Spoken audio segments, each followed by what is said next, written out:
Hello student, स्वागत है आप सभी का आपके अपने चैनल गॉड क्लासेस पर। गॉड क्लासेस यानी मैथ्स भी एंड मस्ती भी, इसी बात पर बनता है एक लाइक और चैनल को कर दो सब्सक्राइब। बेल आइकन को प्रेस करके रखो ताकि इस साल जितनी भी इंपॉर्टेंट वीडियोस आने वाली हैं वो लगातार आपको मिलते हैं, कोई वीडियो आपकी मिस ना हो। और साथ साथ हमारा भी थोड़ा हौसला बढ़ता रहे कि आपको चैनल पसंद आ रहा है, आपको कंटेंट पसंद आ रहा है। आपके सजेशन जो भी हैं, आपके कमेंट जो भी है, कमेंट बॉक्स में कमेंट कर सकते हैं। अच्छे कमेंट है, बुरे कमेंट है, जैसे भी कमेंट है, हमेशा से आपका स्वागत रहा है, आगे भी हमेशा स्वागत रहेगा। तो आज की इस वीडियो में हम स्टार्ट करने वाले हैं मैट्रिसेस। मैट्रिसेस का बेसिक कंसेप्ट पढ़ेंगे, मैट्रिसेस के बारे में सब कुछ पढ़ेंगे, क्या मैट्रिसेस होती है, कैसे हम इसको एक्सप्रेस करते हैं, कैसे इनको ऑपरेशंस हम लगाते हैं, सब कुछ मैट्रिसेस के बारे में पढ़ने वाले हैं। और टाइम वेस्ट ना करते हुए जल्दी से हम चलते हैं अपनी क्लास पर। और साथ साथ जैसे मैंने आपको पहले बताया था कि इस साल हम जो एक्सरसाइज है वो करेंगे एमएल भार्गव बुक से। एमएल अग्रवाल की एक्सरसाइज सारी की सारी ऑलरेडी आपके पास अवेलेबल है। अगर आपको लगता है कि कोई क्वेश्चन दोबारा हमें करना चाहिए, दोबारा आपको उस वीडियोस में आपको ज़्यादा समझ में नहीं आया, तो वो क्वेश्चन आप मुझे मेंशन कर सकते हैं, कमेंट बॉक्स में कर सकते हैं, या फिर मैं कम्युनिटी टैब में एक डाल दूंगा। वहाँ पर जाके आप वो क्वेश्चन या फिर एग्जाम्पल्स जो भी आप चाहते हैं कि एमएल अग्रवाल से वो आपको समझ में नहीं आया था, उसको हम दोबारा करें, तो उसको हम कंसेप्चुअल वीडियो के अंदर इंक्लूड कर सकते हैं। तो इस वीडियो के कमेंट सेक्शन में या फिर जो कम्युनिटी टैब में मैं डालूंगा, वहां पर जाके आप बता सकते हैं कि मैट्रिसेस की कौन कौन से क्वेश्चन ऐसे हैं जो आपको रिक्वायरमेंट है दोबारा उनको समझने की, दोबारा उनको करने की। तो हम स्टार्ट करते हैं, आज बेसिक कंसेप्ट करते हैं। सबसे पहले हम बात करेंगे कि मैट्रिसेस है क्या, किस चीज को मैट्रिसेस बोलते हैं। देखिए, मैट्रिसेस जैसे अलजेब्रा में अलग अलग कंसेप्ट होते हैं, मैट्रिसेस भी एक अलजेब्रा का ही पार्ट है। तो मैट्रिसेस के अंदर बेसिकली हमको करना क्या होगा, आपके पास कुछ सिचुएशंस होंगी, उन सिचुएशंस को जब आप एक रेक्टेंगुलर फॉर्मेट में अरेंज कर देते हो, दैट इज कॉल्ड मैट्रिसेस।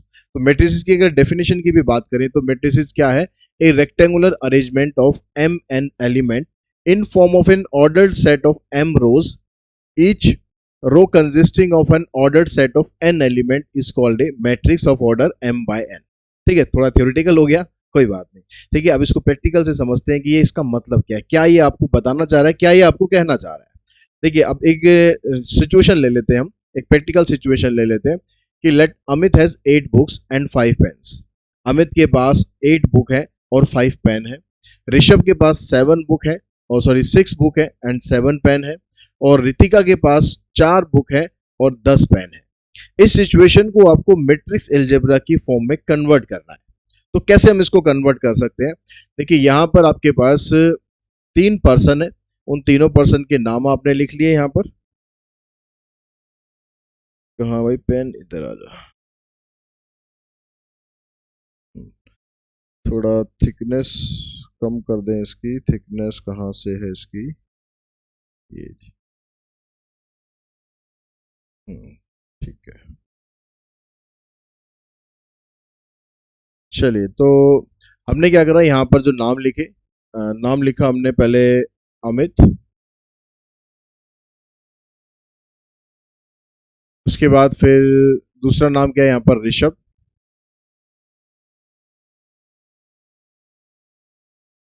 और उसके बाद है फिर रितिका।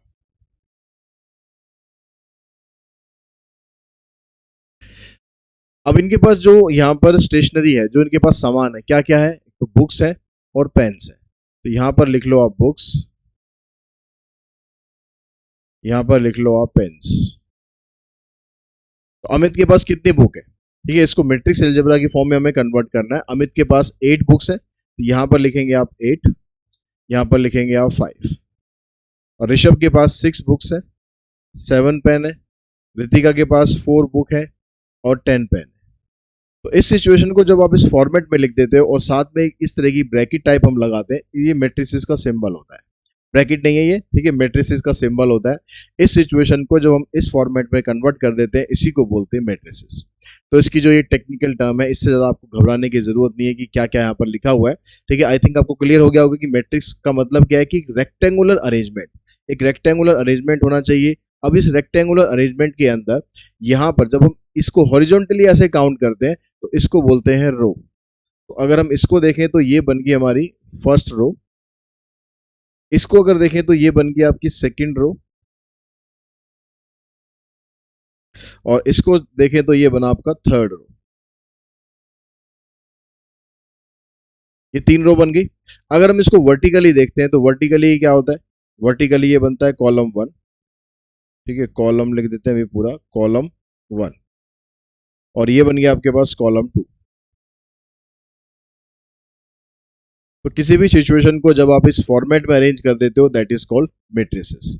और हॉरिजॉन्टल, हॉरिजॉन्टल जब भी आप काउंट करोगे दैट इज कॉल्ड रो, और जब भी आप वर्टिकल काउंट करोगे तो उसको बोलते हैं हम कॉलम। अब यहाँ पर जो रो होती है, इस रो को नॉर्मली नॉर्मली हम डिनोट करते हैं एम से, और जो ये कॉलम होते हैं इसको नॉर्मली हम डिनोट करते हैं एन से। यानी इस मैट्रिक्स का एक ऑर्डर बन गया। क्या ऑर्डर बना इसका? इसका ऑर्डर बना m बाय n, यानी इसके अंदर m रो है और n कॉलम है। अगर मैं यहां पर पर्टिकुलर बात करूं तो कितनी रो है हमारे पास? 1 2 3, 3 रो है, और इसके हमारे पास 2 कॉलम है, तो ये बनेगा 3/2। तो जब हम ऑर्डर ऑफ मैट्रिक्स की बात करेंगे कि what is the order of matrix, तो हम उसमें ये बताएंगे कि कितनी रो है और कितने कॉलम है। तो हमारे पास 3 रो है और 2 कॉलम है, तो इस तरह से आप इस मैट्रिक्स का ऑर्डर बना सकते हो। अब दिमाग में क्वेश्चन आता है कि सर ऐसे लिखना जरूरी है क्या? क्या हम इसको, ये जो नाम है, क्या इन नाम को हम ऊपर नहीं लिख सकते? क्या हम बुक्स और पेन्स को नीचे नहीं लिख सकते? लिख सकते हो, बिल्कुल लिख सकते हो। ठीक है, कैसे लिखेंगे उसको भी हम समझ लेते हैं। ठीक है, यहाँ पर इसको हम कर देते हैं खत्म। देखो कैसे लिखते हैं। हमने जो नाम थे, नाम हम लिख लेते हैं अब यहाँ पर, अमित, ऋषभ और रितिका। तो यहाँ पर अब क्या क्या हमारे पास था? बुक्स थे और पेन थे। अमित के पास 8 बुक है, 5 पेन है। अमित के पास 6 बुक है, 7 पेन है। रितिका के पास 4 बुक है और 10 पेन है। तो यहां पर ये बन गई आपकी एक मैट्रिक्स। अब यहां पर क्या हुआ? कितनी रो बनेगी? 1 और 1 ये 2। यहां पर रो बन गई 2 और कॉलम कितने बन गए? कॉलम 1 2 3, यानी जो इसका ऑर्डर था ना वो उल्टा हो गया। तो मैट्रिक्स इसको आप ऐसे भी अरेंज कर सकते हो, ऐसे भी अरेंज, जैसे हमने पहले किया था वैसे भी अरेंज कर सकते हो। कैसे अरेंज करना चाहिए किसी पर्टिकुलर क्वेश्चन के अंदर, वो आप आगे जाके सीखोगे जब हम मल्टीप्लिकेशन का कंसेप्ट पढ़ेंगे। जब हम एडिशन करेंगे, सब्ट्रैक्शन करेंगे, तब आप इसको समझ पाओगे कि हमें ऐसे लिखना बेटर रहेगा या हमें पहले जो लिखा था वो लिखना बेटर रहेगा। लिख आप दोनों तरीके से रख सकते हो, बट डिपेंड करेगा कि क्वेश्चन में आपको रिक्वायरमेंट क्या है, उस रिक्वायरमेंट के हिसाब से आपको लिखना पड़ेगा। ठीक है, ऐसे नहीं कि हमने कुछ भी लिख दिया और आंसर हमारा उससे आ जाएगा। हमें क्वेश्चन की रिक्वायरमेंट देखनी पड़ेगी, साथ में जो दूसरी मैट्रिसेस बनेगी उसकी रिक्वायरमेंट देखनी पड़ेगी। अगर ये दोनों हमारी मैच करती हैं ऐसे लिखने में तो हम ऐसे लिखेंगे, अगर पहले वाले तरीके से लिखने मैच करेगी तो पहले वाले तरीके से लिखेंगे। लेकिन हमें लिखना दोनों तरीके से आ जाना चाहिए कि मैट्रिसेस ऐसे लिखा जाता है। ठीक है, अब हम बात करते हैं इससे आगे की। तो मैट्रिसेस आई थिंक आपको क्लियर हो गया कि किस तरीके से आपको लिखना है। ठीक है, तो मैट्रिसेस को हमने प्रैक्टिकल फॉर्म में लिखना सीख लिया कि मैट्रिसेस इस तरीके से लिखी जाती है। उसकी हम एक जनरलाइज फॉर्म समझ लेते हैं, एक जनरल फार्मूला जिसे हम कहते हैं कि मैट्रिसेस को हम एक्सप्रेस किस तरीके से करते हैं। तो मैट्रिसेस को एक्सप्रेस करने का तरीका ये है। अब इसमें यहाँ पर आपको देखो, यहाँ लिखा हुआ है ऐसे, first row second, first column, second column, third column, इस तरह से nth नंबर ऑफ कॉलम है। अगर आप ऐसे जाओगे तो first row, second row, third row, fourth row और nth नंबर ऑफ रो। तो किसी भी मैट्रिसेस के अंदर जितनी मर्जी रो हो सकती है, जितने मर्जी कॉलम हो सकते हैं, कोई ऐसा लिमिटेशन नहीं है कि इतनी रो होनी चाहिए, इतने कॉलम होने चाहिए।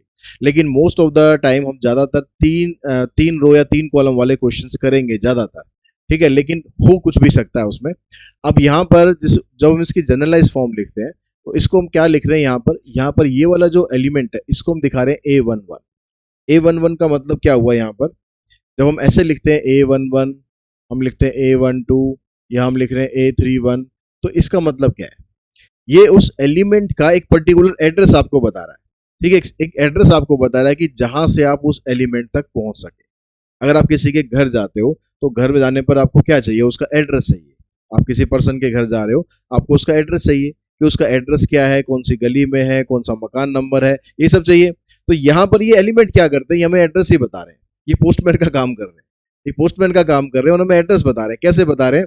देखो, अगर हम लिखते हैं ऐसे 1 2 का मतलब है कि ये बता रहा है कि भाई पहले वाली गली में चले जाओ और उसमें जो दूसरे नंबर का मकान है वही आपका एड्रेस है।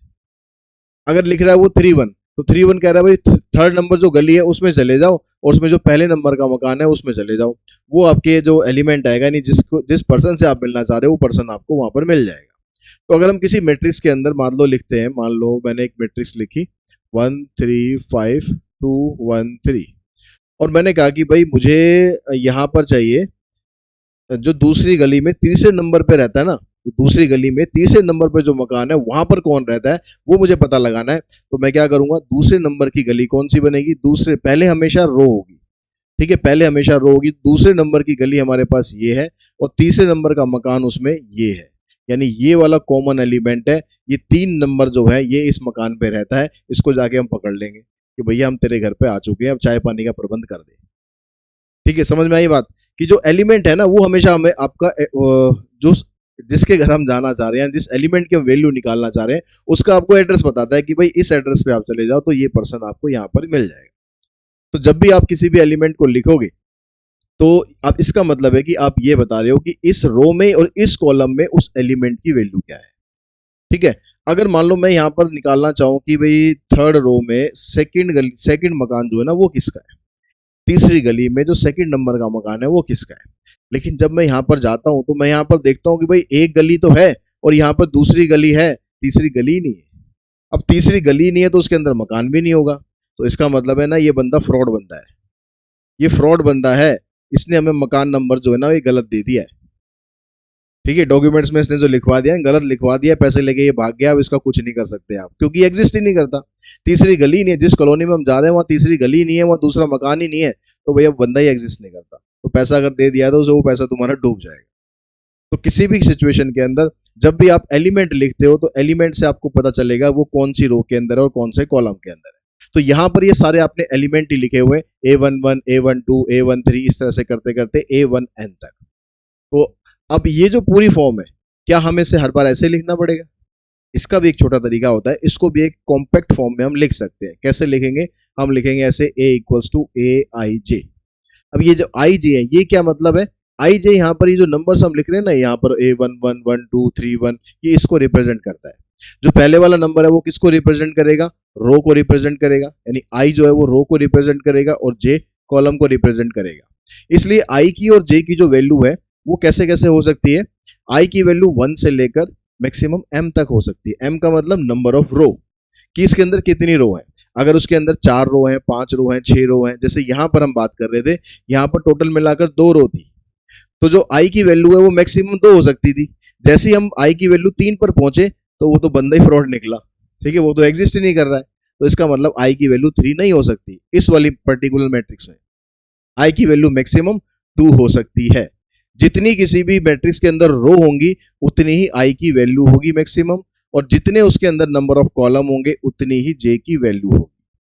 तो अगर आपसे क्वेश्चन में पूछता है कि भाई मैट्रिक्स को आपने ऐसे लिखा है कि what is the value of i, मैंने कहा कि एक मैट्रिक्स है, कि एक मैट्रिक्स मैंने लिख दी और मैंने यहाँ पर ऑर्डर दे दिया कि 3/4। ये जो मैट्रिक्स है ये 3/4 की है, इसमें आई की वैल्यू कहाँ से कहाँ तक लाई करेगी? तो मैं कहूंगा कि आई की वैल्यू इसमें 1 से लेकर 3 तक के बीच में लाई करेगी, यानी आई की वैल्यू 1 हो सकती है, आई की वैल्यू 2 हो सकती है, आई की वैल्यू 3 हो सकती है। हमेशा स्टार्ट आपको 1 से करना है, क्योंकि जब भी आप नंबर ऑफ रो काउंट करेंगे तो 1 से तो करेंगे, 0 से तो नहीं करेंगे ना। तो नंबर ऑफ रो जब भी आप काउंट करेंगे हमेशा 1 से ही करेंगे, नंबर ऑफ कॉलम जब भी काउंट करेंगे वो भी हमेशा 1 से ही करेंगे।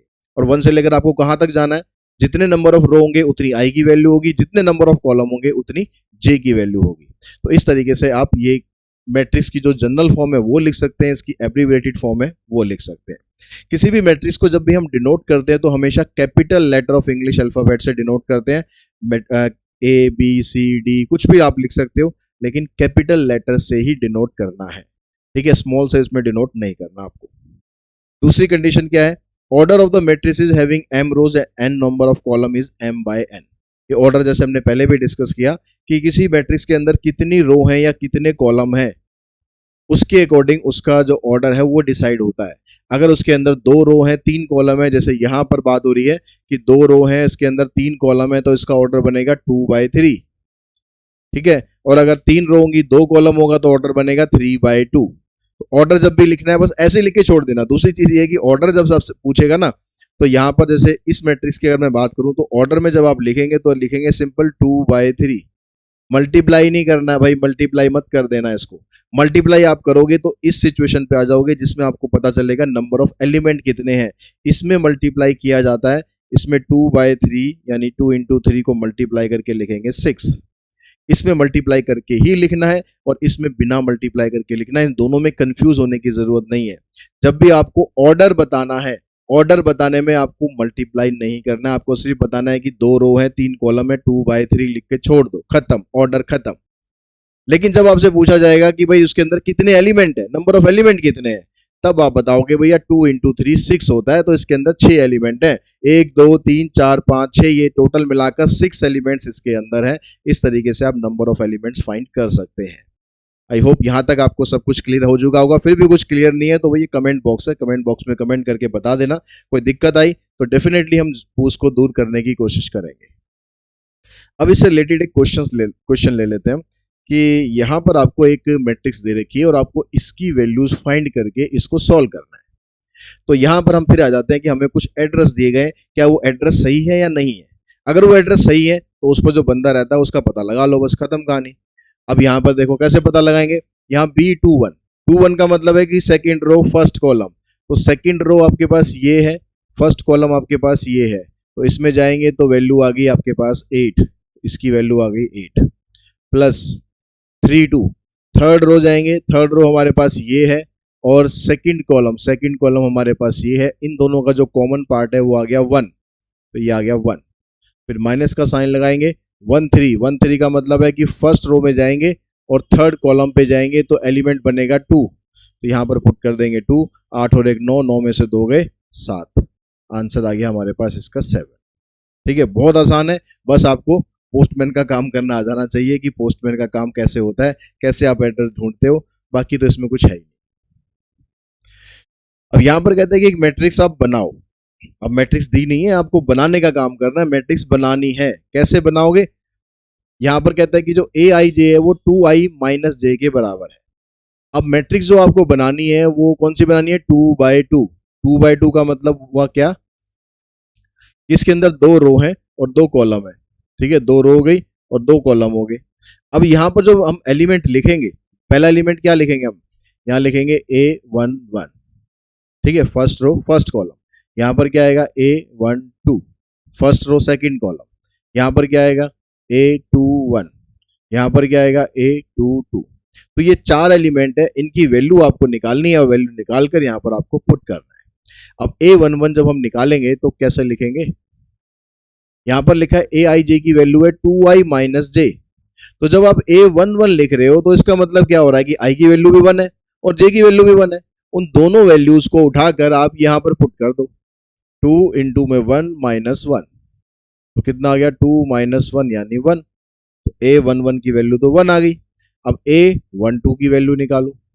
इस बार I की जगह आपको क्या करना है, 1 पुट करना है और J की जगह आपको 2 पुट कर देना है। तो ये हो गया 2 माइनस 2 इक्वल्स टू 0। फिर आ जाओ A21 पर। A21 का मतलब क्या हुआ, 2 इंटू में I की जगह 2, J की जगह 1, तो आ गया 4 माइनस 1 इक्वल्स टू 3। फिर आ गया A22 का मतलब क्या हो गया भाई, 2 इंटू में 2 माइनस 2, 4 माइनस 2, यहां से आ गया आपके पास 2। तो मैट्रिक्स क्या बनी हमारे पास, देखो A11 की वैल्यू थी 1, यहाँ पुट कर दो, A12 की वैल्यू थी 0, यहाँ पुट कर दो, इसकी वैल्यू थी 3, यहाँ पर पुट करो, इसकी वैल्यू है 2, इसको यहाँ पर पुट कर दो। ठीक है, बस कैलकुलेशन सही से कर लेना, उसमें कुछ गड़बड़ ना हो। अगर मेरी कहीं गड़बड़ होगी तो बता देना और उसको ठीक कर लेना। ठीक है, उसके बाद चलते हैं हम नेक्स्ट क्वेश्चन पर। नेक्स्ट में भी हम एक और मैट्रिक्स बनाते हैं। यहाँ पर कह रहा है कि कंस्ट्रक्ट 2/3 मैट्रिक्स। तो 2/3 का मतलब 6 एलिमेंट हो गए। अब वो 6 एलिमेंट कौन कौन से आपको निकालने हैं, अब ये बोल रहे हैं 2 रो हैं उसके अंदर, मतलब A11 और A12, A13, A21, A22 और A23, इन तीनों की वैल्यू आपको चाहिए। 2 रो हैं और 3 कॉलम है, तो यहां पर आप पुट करेंगे तो यहां पर I प्लस 2J हो रहा है, फिर उसका स्क्वायर भी हो रहा है। तो ठीक है जी, A11 निकालेंगे तो I की जगह 1, J की जगह भी 1 और इसको सॉल्व करके फिर स्क्वायर करना है। तो बोर्ड मास लगाएंगे तो 2 प्लस 1 3, 3 का स्क्वायर कर देंगे 9। फिर निकालो आप A12 का मतलब हो गया कि फर्स्ट रो सेकंड कॉलम। तो फर्स्ट रो आपके पास 1 आ गया और कॉलम आपके पास 2 आ गया। इसको सॉल्व करो, देखो 4 प्लस 1 5, 5 का स्क्वायर आ गया 25। A13 निकालो, 1 + 2 × 3, 2 × 3 6 + 1 7, 7 का स्क्वायर 49। फिर निकालो आप A21, तो I की जगह 2 और J की जगह 1, तो 2 इधर से 2 इधर से 2 और 2 4, 4 का स्क्वायर हो गया 16। फिर A22, 2 + 2 × 2, ये आ गया 4 और 2 6, 6 का स्क्वायर आ गया 36। A23, 2 + 2 × 3, तो 2 × 3 6 हो गया, 6 + 2 8, 8 का स्क्वायर 64। अब इन वैल्यूज को क्या करना है आपको, इसकी जगह पर पुट कर देना है, वो आपका आंसर बन जाएगा। तो A11 की जो वैल्यू है आ गई 9, 25, 49, 16, 36 एंड 64। ये बन गई आपकी एक 2/3 मैट्रिसेस।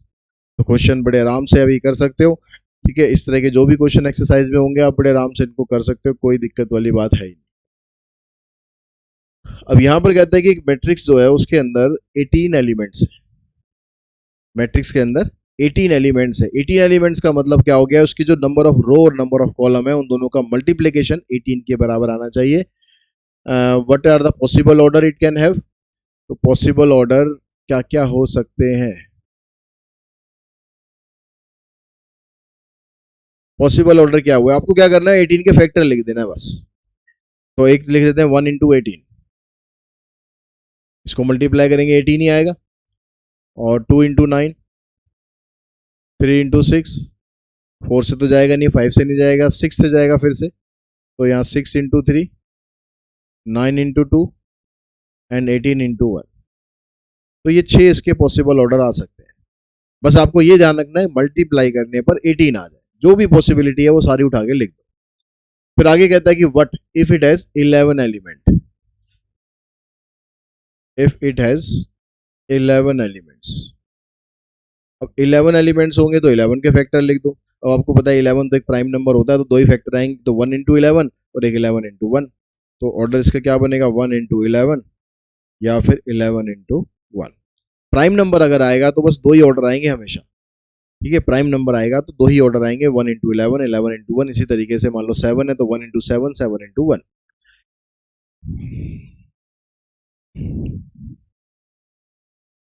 अब ये वाला जो क्वेश्चन है ये बड़ा इंपॉर्टेंट क्वेश्चन है, और लगभग लगभग ना आपके लगभग हर एक एग्जाम में इस तरह का क्वेश्चन पूछ लिया जाता है। तो यहाँ पर ये क्या कहता है आपसे, ये कहता है कि write the number of all possible matrices of order 2/3। आपको 2/3 मैट्रिसेस, 2/3 ऑर्डर की मैट्रिसेस बतानी है, जितनी भी पॉसिबल हो सकती हैं, अगर उसमें हर एक एंट्री या तो 1 हो या फिर 2 हो। मतलब क्या हुआ, क्या कहना चाह रहा है ये कहना चाह रहा है कि एक 2/3 की मैट्रिक्स आप बनाओ तो 2 रो होंगी, उसके अंदर 3 कॉलम होंगे।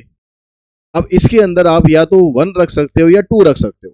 आप सारे में 1 रख दो, बेशक सारे में 2 रख दो, या फिर आप किसी में 1 किसी में 2, इस तरह से मान लो जैसे एक बना दी हमने 1 2 1 2 2 2, ये मैट्रिक्स हो गई। तो इस तरह से आप बहुत सारी मैट्रिसेस बना सकते हो। कितनी मैट्रिसेस बनाओगे ये आपको बताना है, सारी बना के नहीं दिखानी। बनाने के चक्कर में लग गए ना तो सुबह से हो जाएगी शाम, फिर भी बनेंगी नहीं सारी, ठीक है, कुछ ना कुछ गड़बड़ हो जाएगी। तो हमसे सिर्फ इतना पूछा जाता है कि भाई कितनी बना सकते हो।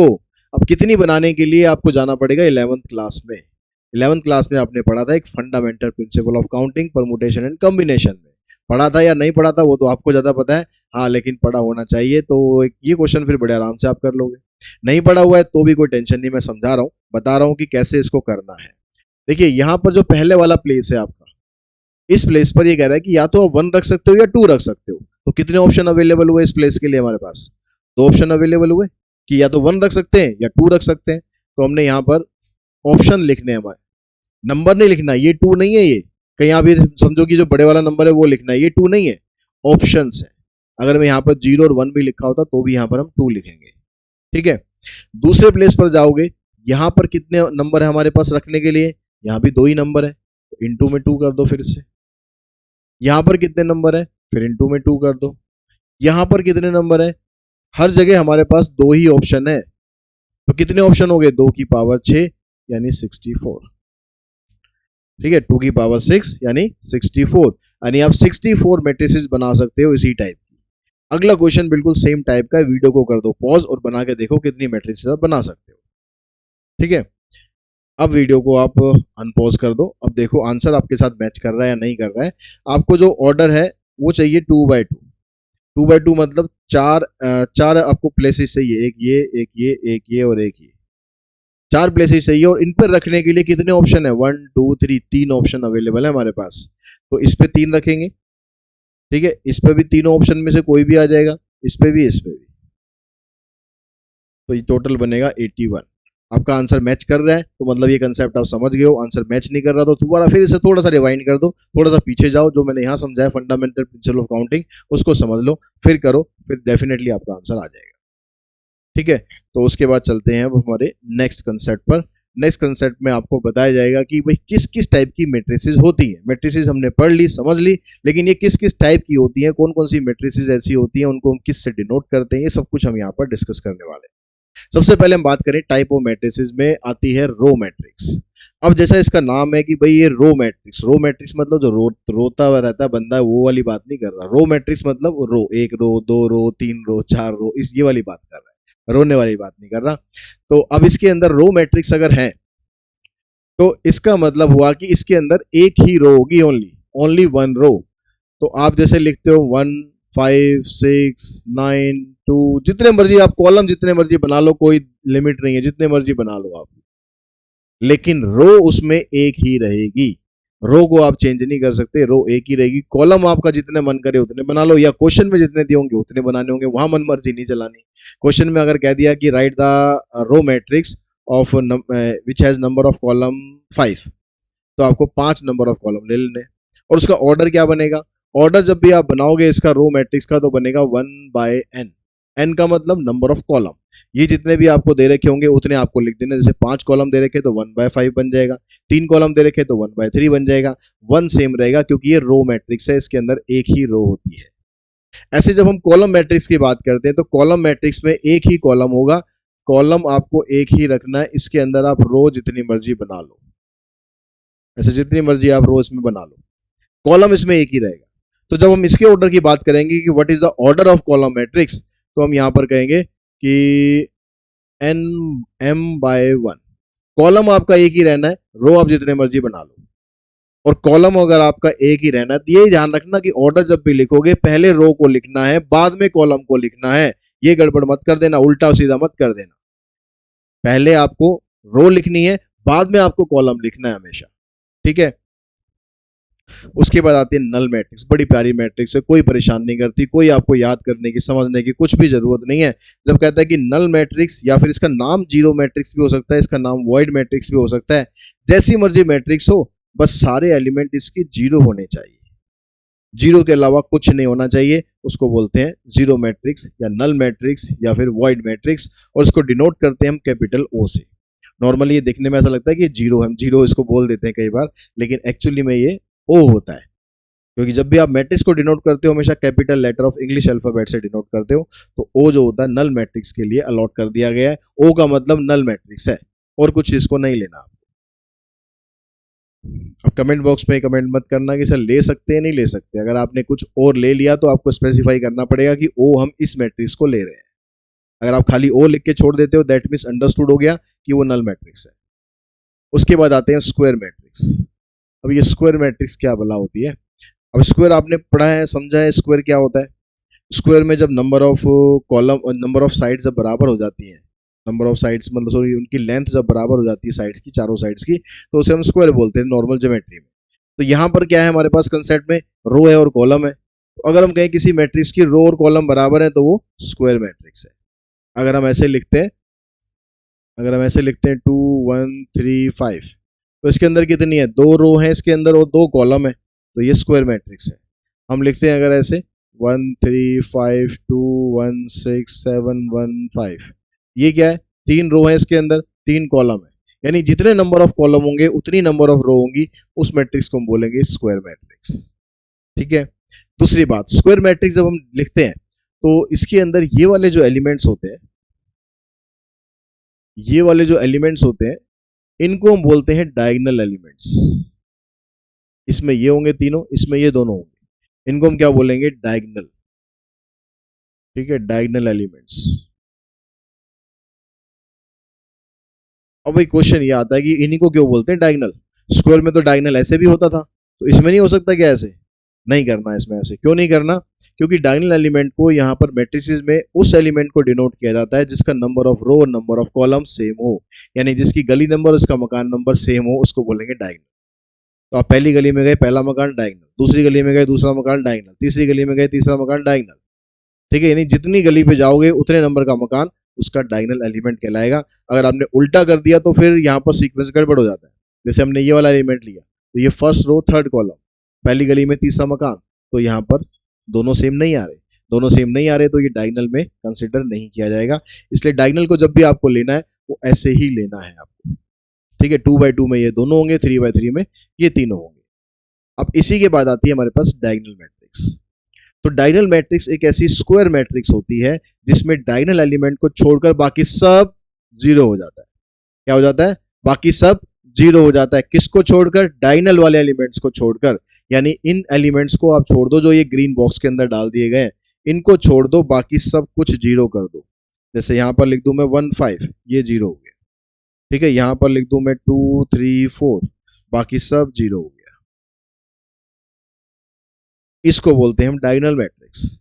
अब डायगोनल में ऐसे हो सकता है, ऐसे हो सकता है कि अगर आपने यहां लिखा 2 और बाकी सब जीरो कर दिया, ये भी डायगोनल मैट्रिक्स में ही कंसीडर होगी, क्योंकि यहां पर 2 है, सारे जीरो नहीं है। सारे जीरो हो गए तो नल मैट्रिक्स में कंसीडर हो जाएगी।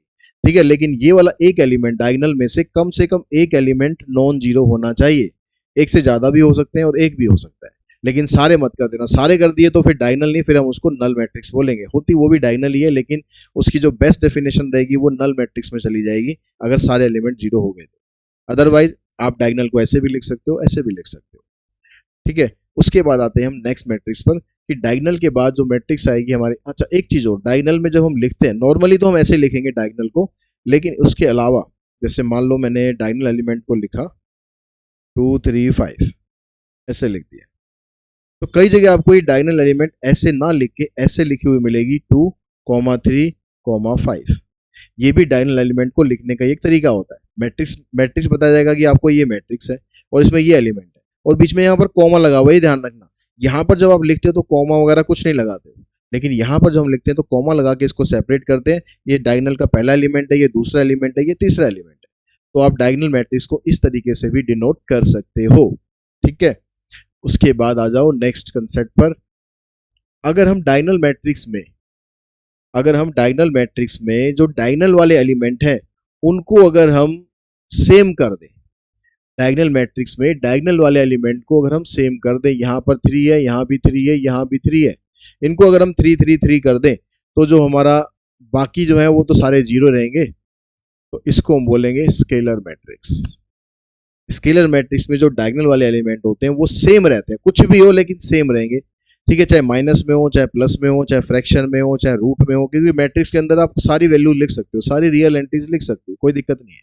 आप फ्रैक्शन में लिखना चाहो फ्रैक्शन में लिखो, माइनस में लिखना चाहो माइनस में लिखो, लेकिन ये सारे सेम होने चाहिए। तो इसको हम बोलेंगे स्केलर मैट्रिक्स।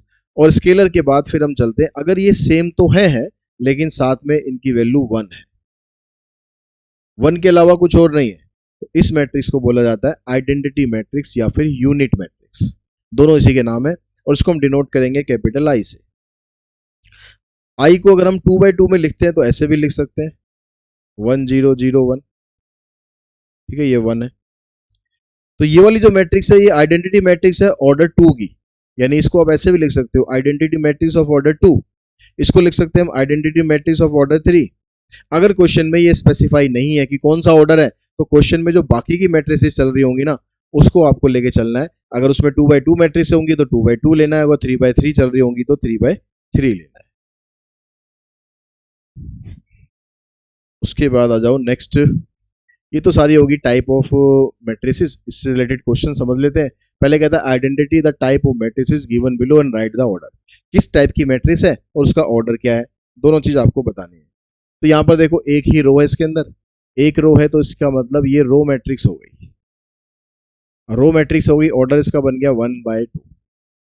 अब बाकी का मैं कहता हूँ क्वेश्चन करने से पहले ना पॉज कर लो, पॉज करके खुद बना के देखो कि क्या क्या बनता है। ठीक है, ये कॉलम मैट्रिक्स होगी, कॉलम मैट्रिक्स है, ऑर्डर इसका कितना बनेगा, 3 रो है इसके अंदर और 1 कॉलम है।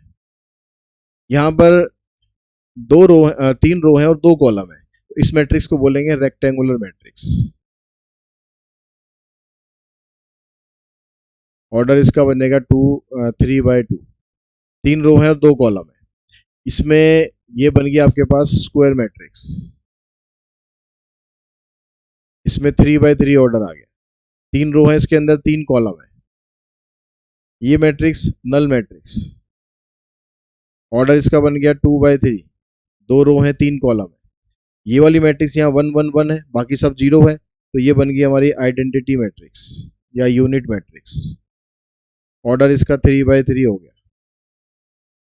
यहाँ पर 2 2 2 ये तीनों बराबर है, तो इसको बोलेंगे स्केलर। ठीक है, इसका ऑर्डर है 3/3। अच्छा, दूसरी चीज एक दिमाग में ये क्वेश्चन भी आता है कि सर यहाँ पर भी 1 1 1 बराबर है, तो क्या इसको भी स्केलर बोल सकते हैं हम? डेफिनेटली बोल सकते हैं। ठीक है, लेकिन इसकी जो बेस्ट डेफिनेशन है वो आइडेंटिटी है। अगर स्केलर और आइडेंटिटी में से ऑप्शन में आपको मिलेगा तो आइडेंटिटी पे टिक करना। वैसे आप ये कह सकते हो कि जो आइडेंटिटी मैट्रिक्स है वो स्केलर भी है, वो डायगोनल भी है और वो स्क्वायर भी है, सारी क्वालिटी उसके अंदर है। ठीक है, ऐसे अगर आप स्केलर देखोगे तो स्केलर को आप डायगोनल भी कह सकते हो, स्केलर को आप स्क्वायर मैट्रिक्स भी कह सकते हो। लेकिन फिर जब हम बेस्ट डेफिनेशन, एप्रोप्रिएट डेफिनेशन पे आते हैं तो इसको हम स्केलर बोलेंगे और इसको हम आइडेंटिटी बोलेंगे। और इसमें देखो ये डायगोनल एलिमेंट है लेकिन सारे अलग अलग हैं, इसको बोलेंगे डायगोनल मैट्रिक्स। ऑर्डर इसका भी 3/3।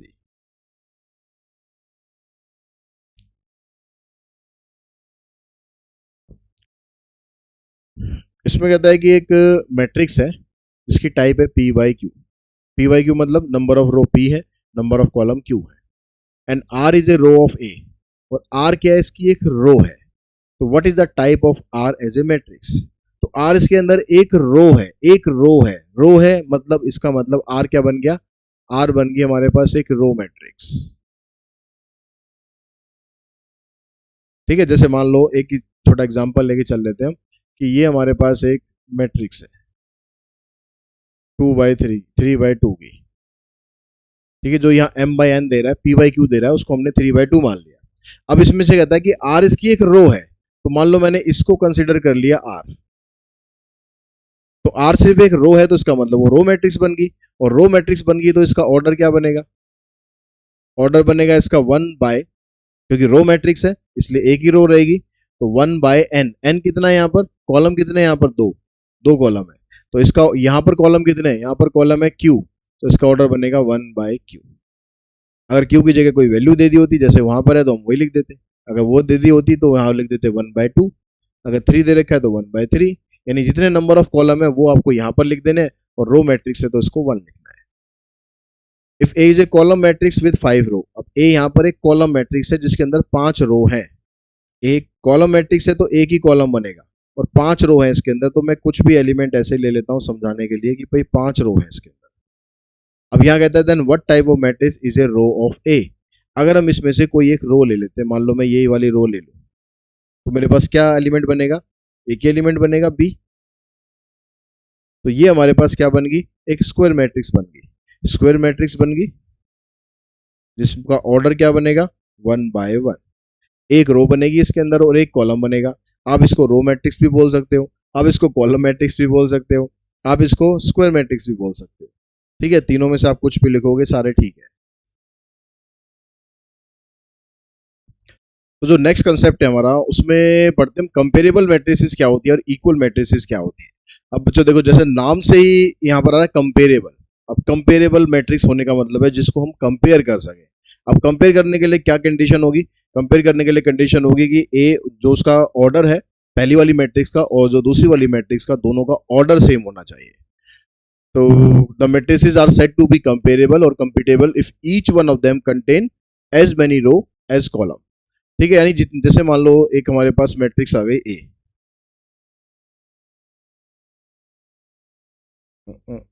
एक मैट्रिक्स आ गई हमारे पास ए,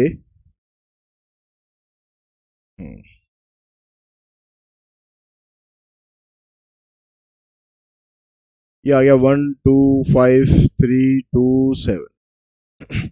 एक मैट्रिक्स आ गई बी, 132 155। तो इन दोनों मैट्रिक्स को बोलेंगे कि कंपेरेबल मैट्रिक्स है, क्योंकि दोनों का ऑर्डर सेम है। इसका ऑर्डर भी 2/3 आ रहा है और इसका ऑर्डर भी 2/3 आ रहा है, इन दोनों का ऑर्डर सेम, ठीक है। लेकिन ऑर्डर साथ होने के साथ साथ अगर जो एलिमेंट्स की वैल्यू है, कॉरस्पॉन्डिंग एलिमेंट्स की वैल्यू अगर वो भी सेम हो जाए, मान लो एक मैट्रिक्स में लिखूं यहां पर C 132 155, तो यहाँ पर ये वाली मैट्रिक्स और ये वाली मैट्रिक्स दोनों का ऑर्डर भी सेम है, दोनों की कॉरस्पॉन्डिंग एलिमेंट भी सेम है। कॉरस्पॉन्डिंग एलिमेंट्स का मतलब यहाँ पर जो पहला एलिमेंट है इसको इससे कंपेयर करना है, ये दोनों इक्वल है, ये इसके इक्वल है, ये इसके इक्वल है, ऐसे नीचे वाले तीनों इसके इक्वल है। अगर ऐसा होता है तो हम उसको बोलते हैं इक्वल मैट्रिसेस।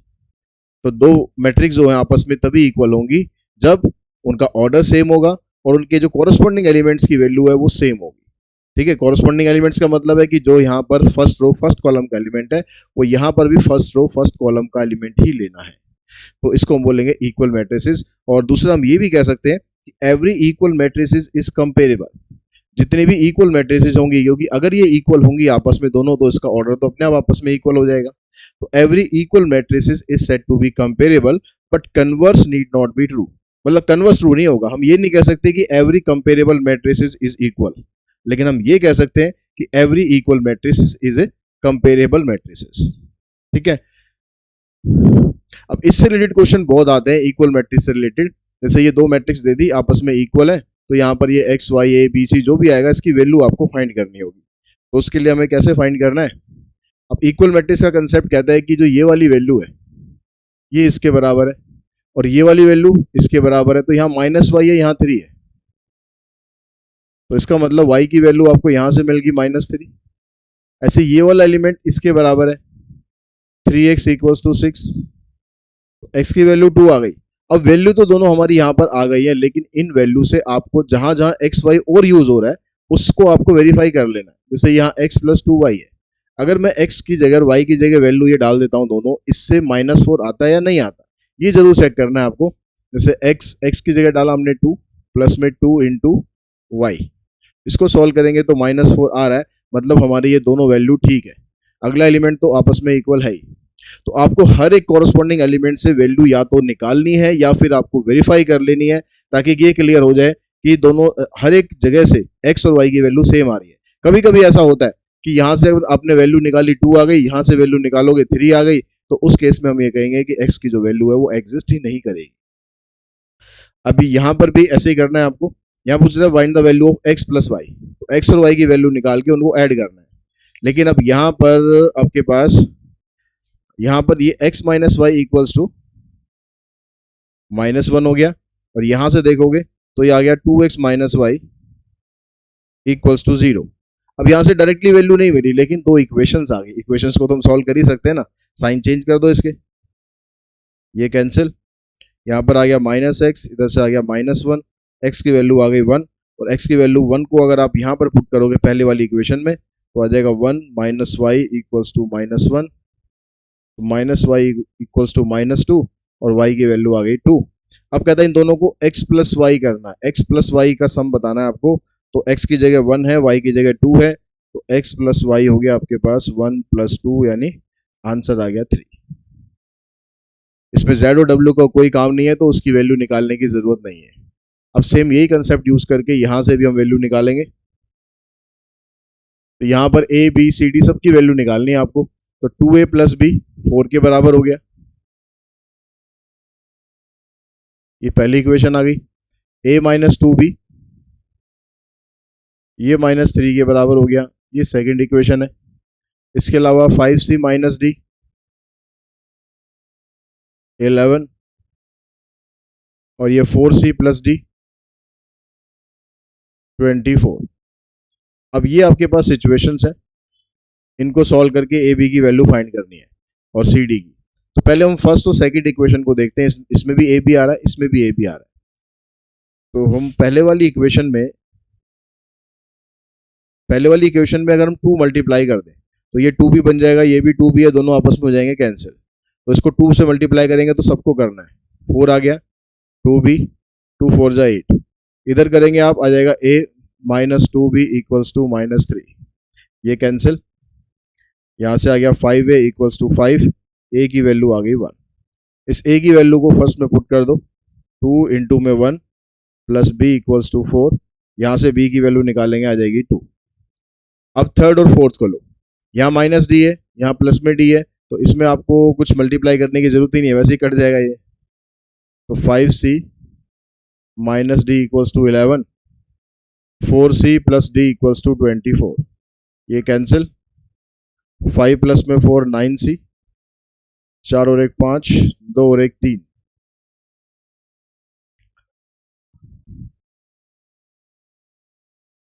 तो यहाँ से c की वैल्यू आएगी 35/9। कुछ यहाँ पर क्वेश्चन में गड़बड़ लग रही है मुझे, कि वैल्यू ठीक ठीक आ रही थी इसकी। एक बार क्वेश्चन चेक कर लेते हैं।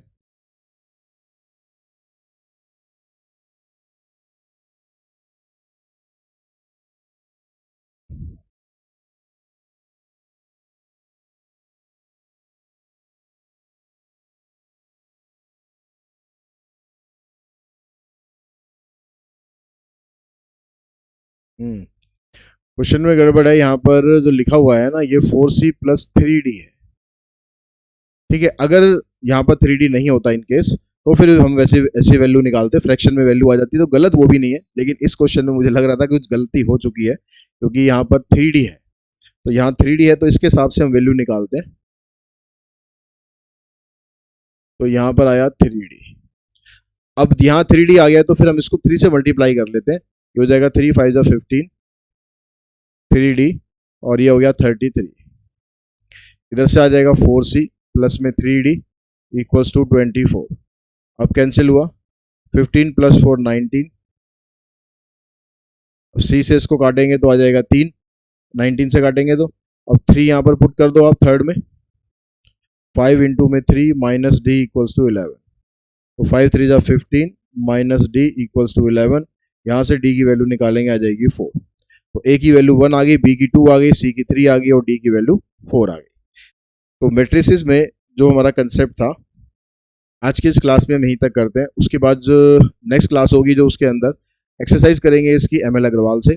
अगर आप ML भार्गव से एक्सरसाइज हम करेंगे। ML अग्रवाल से अगर आप कर रहे हैं एक्सरसाइज, तो उसके जो वीडियोस है उसका मैं लिंक दे दूंगा उसी वीडियो के स्टार्टिंग में। अगर आप ML अग्रवाल से करना चाहते हैं तो उससे आप कर सकते हैं, ML भार्गव से करना चाहते हैं तो वो नेक्स्ट क्लास में मैं कराऊंगा।